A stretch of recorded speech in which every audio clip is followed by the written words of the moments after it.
early years of the United States, as the fledgling nation struggled to find its footing on the world stage, the need for a powerful navy became increasingly apparent.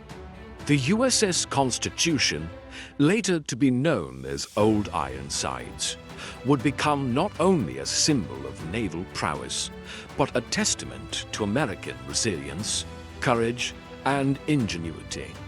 Launched in 1797, the USS Constitution would survive the test of time and battle, becoming the oldest commissioned warship still afloat today.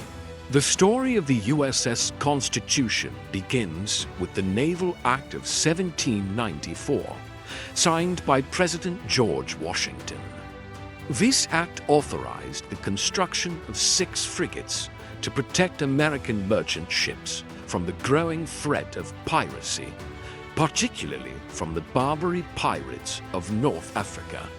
Among these ships, the Constitution was designed by Joshua Humphreys, a master shipbuilder who envisioned a frigate larger and more powerful than any other of its kind. The goal was clear: build a ship capable of both speed and firepower, able to protect American interests across the high seas.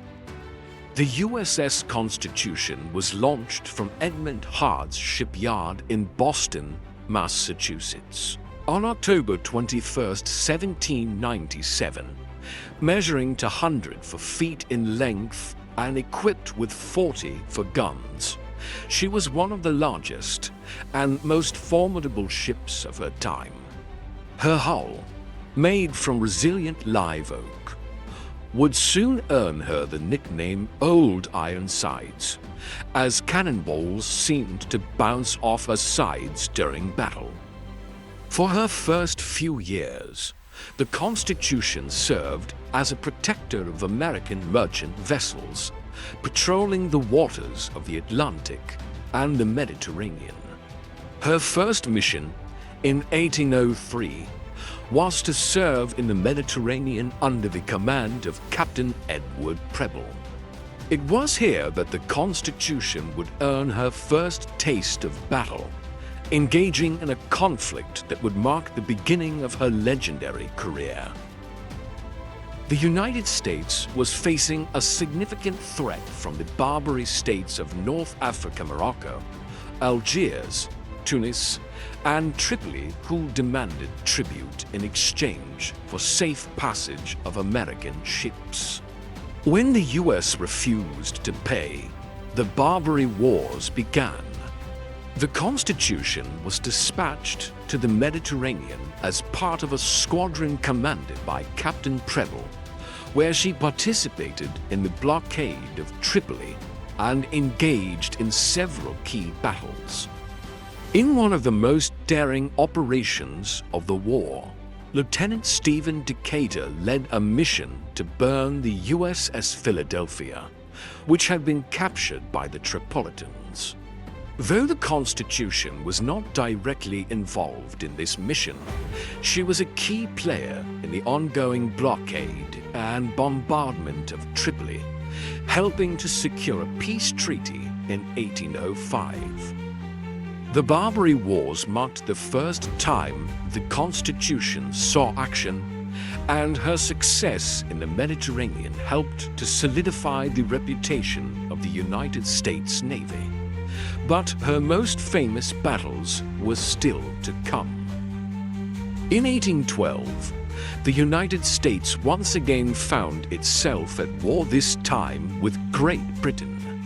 Known as the War of 1812, this conflict pitted the young American Navy against the world's most powerful maritime force. It was during this war that the USS Constitution would cement her legacy as one of the most legendary warships in history. On August 19, 1812, under the command of Captain Isaac Hull, the USS Constitution encountered the British frigate HMS Guerriere off the coast of Nova Scotia. The battle that followed would go down in history as one of the most famous naval engagements of the War of 1812. The two ships exchanged heavy cannon fire, and at one point, a British cannonball struck the Constitution's hull, only to bounce off without causing significant damage.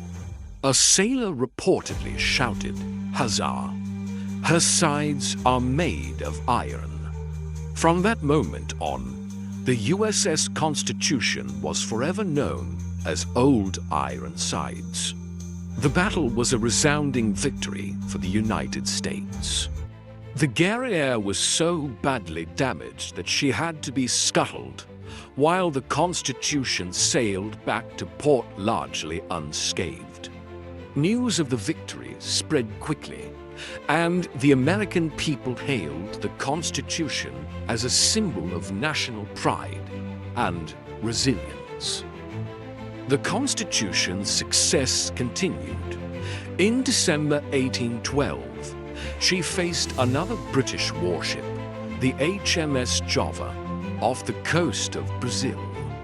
Under the command of Captain William Bainbridge, the Constitution once again emerged victorious, capturing and destroying the Java after a fierce battle. These victories boosted American morale during a difficult war and earned the Constitution a place in naval history.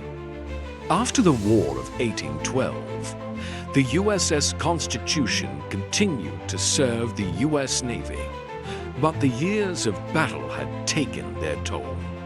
By the 1820s, the ship was showing signs of wear and tear, and in 1830, it was announced that the Constitution would be scrapped.